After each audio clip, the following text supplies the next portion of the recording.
కృష్ణా జిల్లా మచిలీపట్నంలో వైసీపీ పిలుపునిచ్చిన చలో మెడికల్ కాలేజ్ కార్యక్రమంలో ఉద్రిక్తత చోటు చేసుకుంది. వైసీపీ నాయకులను పోలీసులు అడ్డుకున్నారు. దీంతో పోలీసులతో వైసీపీ నేతలు పేర్ని నాని, అనిల్, దేవినేని అవినాష్లకు వాగ్వాదం చోటు చేసుకుంది.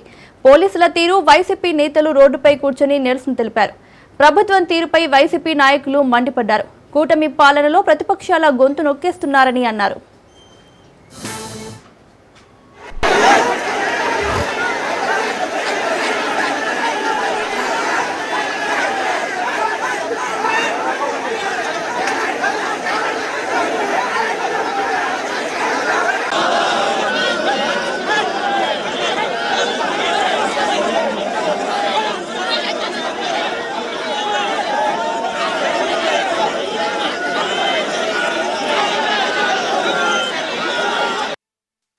దీన్ని ఆపే వరకు, ఈ ప్రభుత్వ మెడికల్ కాలేజీలని అమ్మకాన్ని ఆపే వరకు కూడా పోరాటం చేస్తూనే ఉంటాం. అలుపెరగని పోరాటం చేస్తాం.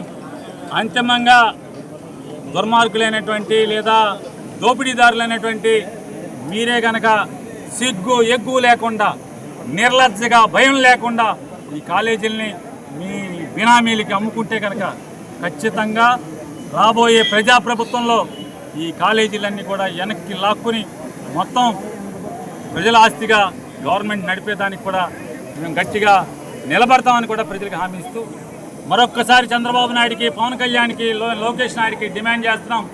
ఈ నిర్ణయాన్ని, తప్పుడు నిర్ణయాన్ని వెనక్కి తీసుకోమని చెప్పి డిమాండ్ చేస్తాం.